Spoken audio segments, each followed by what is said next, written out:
Hello and welcome to Teach Me English. This is your host Muhammad Ansari and I welcome you all to my channel. In this video, I shall teach you the poem More About People by Ogden Nash. I would request you all to subscribe my channel, like my videos and comment me. Comment your views. This is very important for me to know how I am working for you all. Now this poem is, in general, as you could see, is a satire and irony. Satire and irony. Do you know the meaning of satire and irony? In simple language, if I would say, this poem is a criticism. Just I think you know. This poem is a criticism. Though the explanation or the way of explanation won't reveal you this. That's why it is called irony, where from the beginning to the end you will find that it's going in a very normal tone. But if you would pay attention to the ideas or the thoughts which are given inside, you will understand that the poem is speaking against what it is written. That's called irony. Irony and satire on what? On workaholic society. Means those people who think work is their life. They think work is everything for them. They don't pay attention to their family. They don't pay attention to their friends. They don't pay attention to anything in life. Just work and work and work. This kind of people are called workaholic. We have understood the theme of the poem, though later I will explain you again. Let us proceed further, know about the poet first. Let us understand about the poet first, Ogden Nash. He was born in the year 1903 in New York. Now, after his school, when he entered into Harvard University, he could not complete his education there. Unfortunately, he dropped after a year. Since he could not make out there. Then he worked at different places. He did different jobs, but that also did not satisfy him. So he joined as an editor a publishing house and he started writing. His writing was basically poetry, humorous and pithy.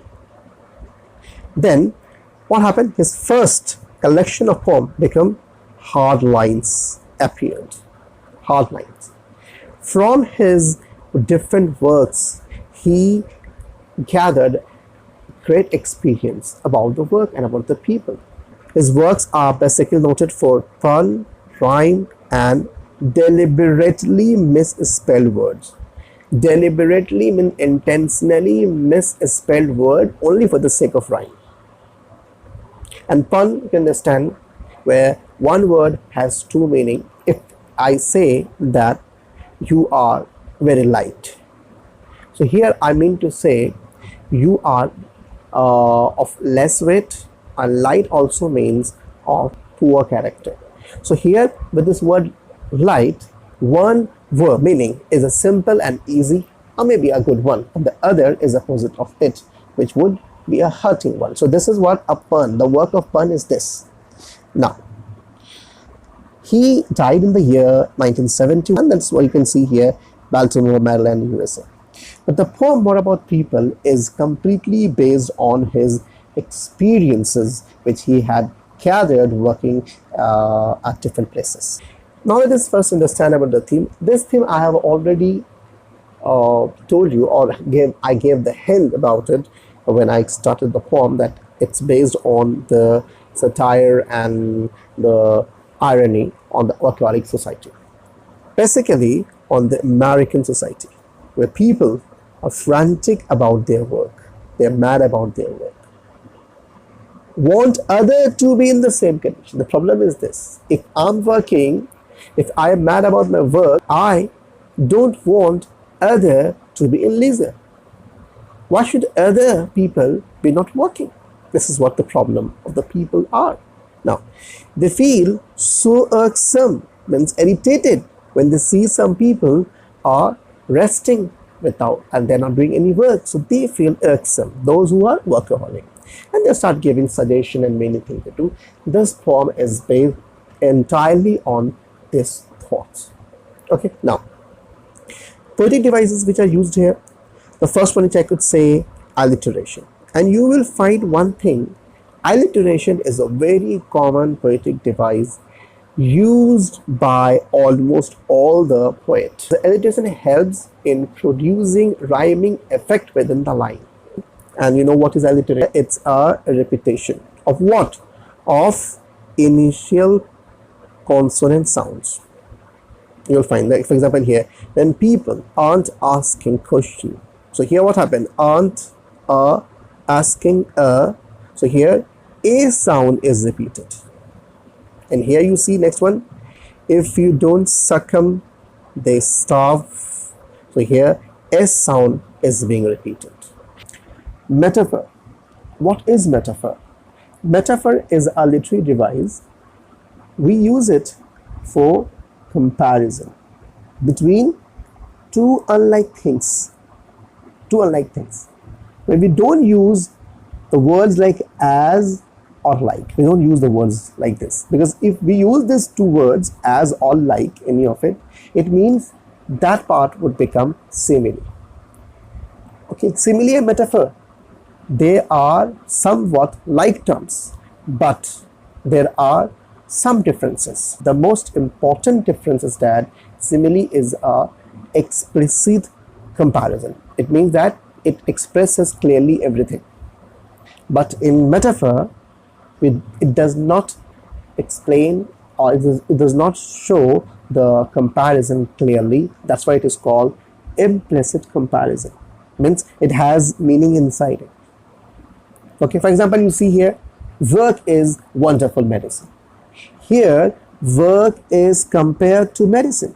Both work and medicine are essential for our life. That's why this metaphor is used. So here, without the use of like or as, the comparison is there. That's why it is called metaphor. Take one more example. For example, wine of life. Here, this wine is compared to life. What is the point of comparison? The point of comparison is sweetness. The point of comparison is pleasure. But what happens here? No as, no like. These two words are not used, but it is done very implicitly. Hyperbole. Hyperbole is actually a overstated or exaggerated statement where you do what? You extend your thoughts or your expression to a limit after which you do not have anything to say. That's called exaggerated. Extended something to its last limit. For example, if I say you are the last person on the earth whom I would love. So here, last person on the earth. Definitely, it's an exaggeration. No one you get, only this is the person. Definitely, the world is full of people. But this person has crossed his limit. Similarly, in this poem also, we have hyperbole, and that is only in the two lines which I have mentioned here. One is lecture you till they're out of breath. Means they would go on explaining something or that till they're out of breath, means they are unable to breathe. And then if you don't succumb, they'll starve you to death. So in these two sentences, we can understand how the poet has exaggerated the thought. Next, we have rhyming scheme. Rhyming scheme is very simple to understand. We have here two stanzas, and each stanza has 8 lines. That is, we call it octet. Rhyming scheme is very common in both the stanzas. That is AA, BB, CC, DD.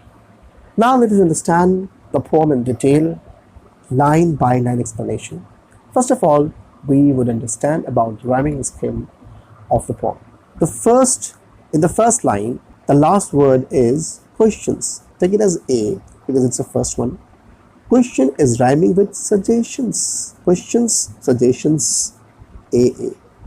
Then we have the word those. It's not rhyming with questions and suggestions. Take it as B. But Those is rhyming with toes, so it will be B. Then we have again U and U, similar, C, C. Then we have leisure, take it as D because it's not rhyming with any of these words, but leisure is rhyming with displeasure, D. So we get here A, B, B, C, C, D, D. I believe you've understood. Now you understand about the poem. When people aren't asking questions, so the poem began suddenly. The poem has not given any introduction. He started the poem so that he would grab the attention of the reader instantly. Now, when people aren't asking questions, so what they do? So there is a kind of question for you even. Definitely a question will come in your mind. Then what they would do? When they don't ask question, what they do? They are making suggestions. Definitely when you're working somewhere and you stop your work and you're sitting, you're not doing anything. So they have already asked you many questions and they find that it's not working on you. So what they would do? They would come to you and they would start giving you suggestions. So first thing, what they do, they ask question. Why are you sitting idle? Why are you not doing the work? Why this? Why that? Blah, blah, blah, blah. When they find that these things are not working, so they would come and they would start giving you suggestions. So first, asking question. Second, giving suggestion. But they won't sit. They would go on employing ways after ways. And when they are not doing one of those, it means when they are not asking anything and when they are not giving suggestion, so what they would do? They would do something else. They are either looking over your shoulder. They would start spying, they would peep at your work and they would try to know what you are doing, why you are so happy without doing work. How could you be so happy without doing work? How could you sit without doing any work when they are doing? So they would start spying or stepping on your toes, or they would start creating problems for you. They would disturb you. They don't want you to sit idle. They want you to work since they are busy in work. How could other be idle? How could other be in leisure? How could other be enjoying the life when some people are working? So this is what the problem. And then, as if that weren't enough, so fourth thing they had done, they have asked you questions, they have given suggestions, what they had done, they had spied against you and they created problem for you. When they are not satisfied doing this, and or if they find that these things are not enough to stop you from your leisure, what they would do? Then, as if that weren't enough to annoy, means disturb you, they employ you. They would engage you in certain work. Somehow or other, they would brainwash you and they would anyhow engage you to some work so that you may not enjoy your leisure. Now, this is what the poet wants us to understand. Anybody at leisure means free time for pleasure you have.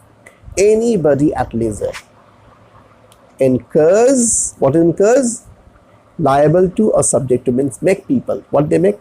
If I am in leisure, if I am resting without doing any work, if I have free time, what it would do? It would incur, means it would create everybody's displeasure. Those who are workaholic, they are in great pain. But why and how you could enjoy your life? How could you stay in leisure when they are working? These lines are the explanation of the first stanza. Take the screenshot of this line and read it so that you may understand it well. Here again we have the same rhyming scheme. A, working, AA, You see medicine, Edison, BB, something, something, CC, and quirk and work, DD. It seems to be irking. Irking means, you know well, irking means irritating or annoying. You get frustrated. You hate somebody's activities. That's called irking. It seems to be irking. Who gets frustrated? The person who is being espied, who is being disturbed, or the person who is disturbing or espying. Let us understand. It seems to be very irking, very disturbing, very annoying. What? To people at work. Who get irritated? Those who are working.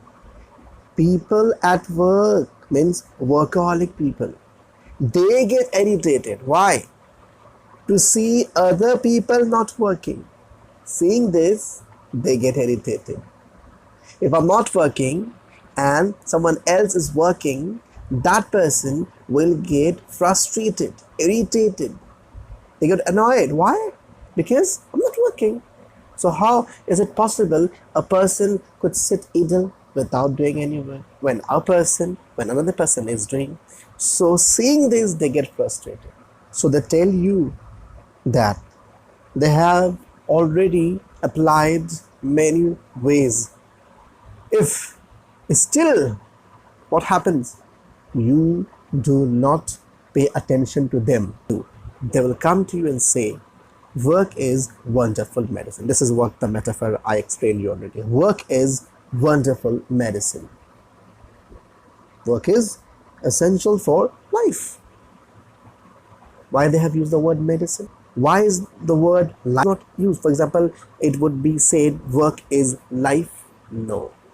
But it is used, work is wonderful medicine. Why? To save the life. To save the life, we need medicine, and work is our savior.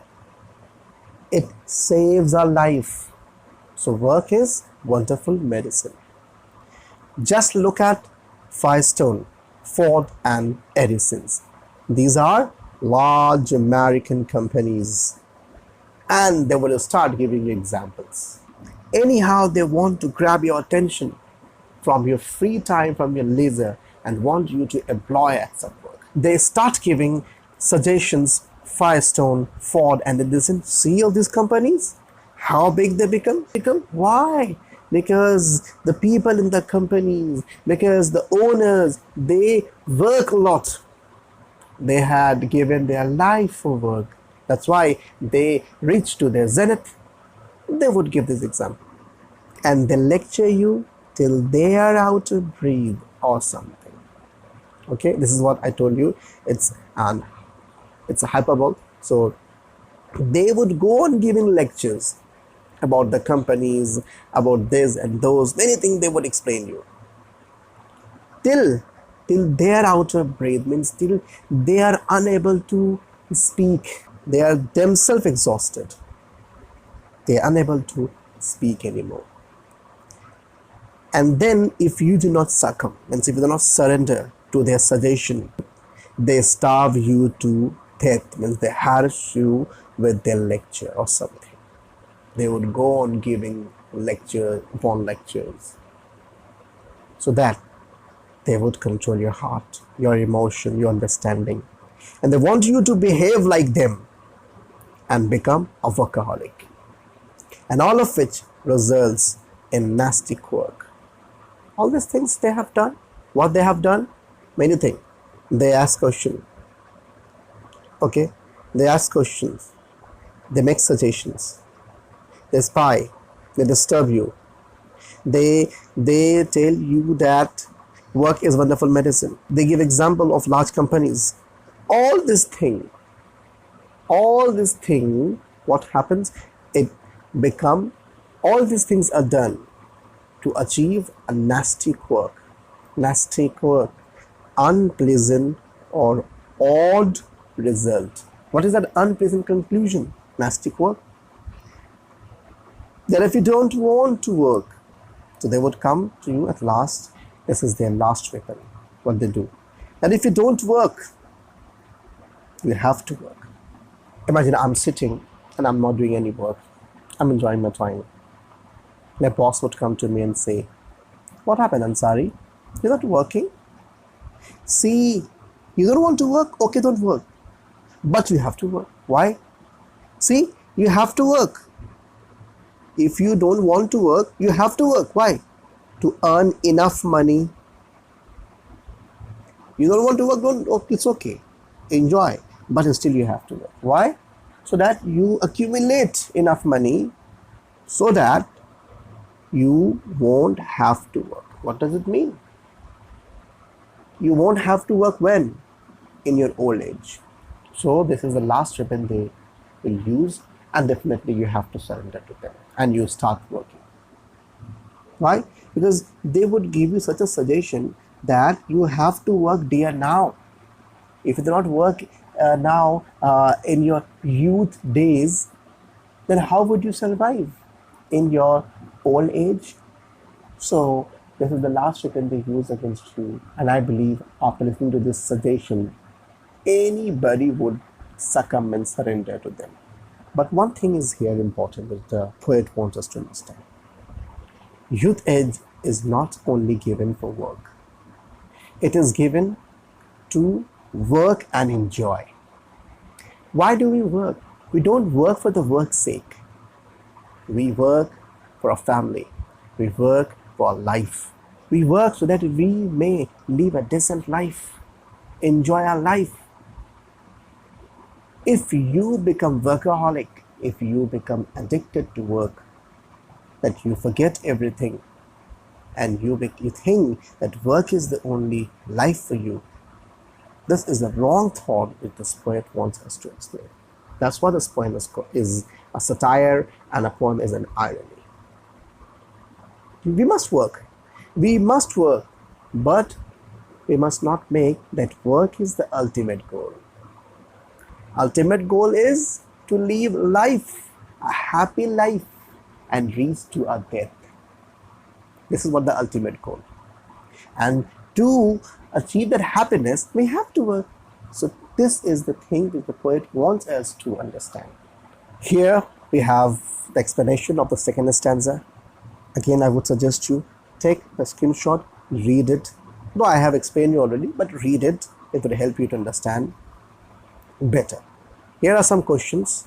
Definitely the answer of this question you will get in the description box. For the instruction here, read this poem carefully and see the video. Watch this video with rapt attention, and for question answer, see in the description box. This is all about your poem, more about people. Comment me and give your suggestion. That is very important for me. Comment is really a medicine for the creator, those who make videos in the public interest. So I believe this video would satisfy. I must take leave now. Thank you very much.